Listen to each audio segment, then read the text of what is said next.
it's what should I start with? Okay, so this one works really well. This is really well. This is the most common tooth to be missing of all the teeth in the mouth is the lower second bicuspid cavities. So we just put the tab.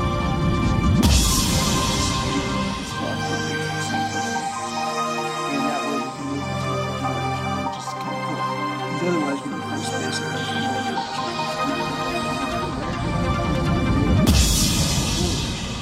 so this works great.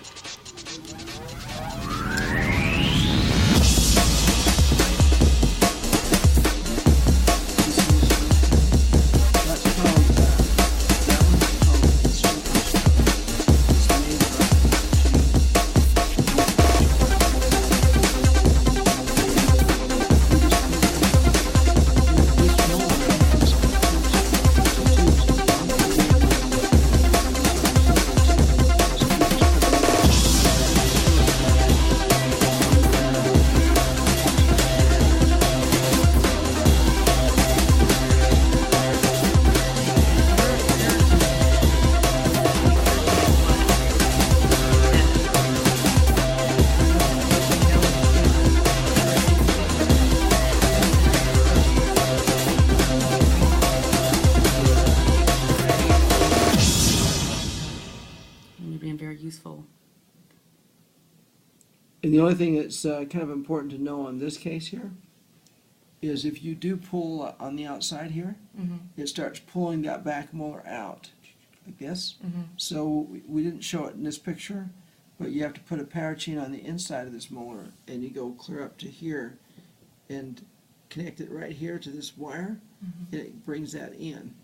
Oh. I mean, it just kind of keeps it from going out. So you're pulling on Makes this sense. molar from both the inside and the outside. Because if you only pull from the outside, it just kind of pulls it out like this. And this is an article about this. So I have the article, and that's what kind of called it to my attention. I can show you the article. Yeah. This is where we took out 2 bicuspids, and then we're retracting the whole thing with from up in it's kind of an infrazygomatic kind of a spot. And we're bringing these up at the same time, so that brings them up and back. So that's the mesial anchor?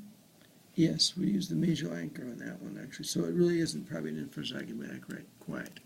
It's a mesial, that's true. I'll get you that. You can look at that. I'm going to get you the shepherd trick. I'll show you where if you want to know. Now, this is the one I wanted to show you. This is really cool. Okay, this one's the purple one on the palate. Put it right in the middle. And this I call it the crossbow because it looks like a crossbow to me. You know, being a guy, it just looks like a crossbow. So I bonded all these teeth, and then this wire is soldered right here, and it goes back here, and the tad is underneath here, that purple tad, and we cover it with composite resin. We always micro wedge it, which means you sandblast it. You sandblast the screw before you put it in, just that part that's going to be sticking out.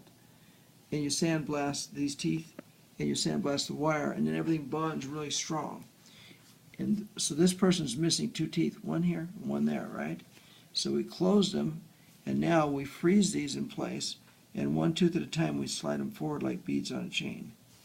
Slide these forward with a parachain. So this works really well. Now, I've not seen anybody put anything over top of that before, but are you doing that for comfort measures? No, I'm doing it because that's what connected this wire to that. Oh, Otherwise, you're it's cementing not the wire. connected Okay, I see. So, and now I'm going to get you a picture of it, and that wasn't my original idea. I'll show you.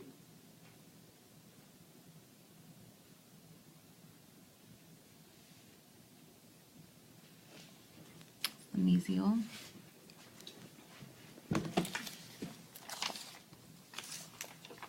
So as one of your competitors, it was his idea. I'll show it to you. So, Oh, I just saw him speak.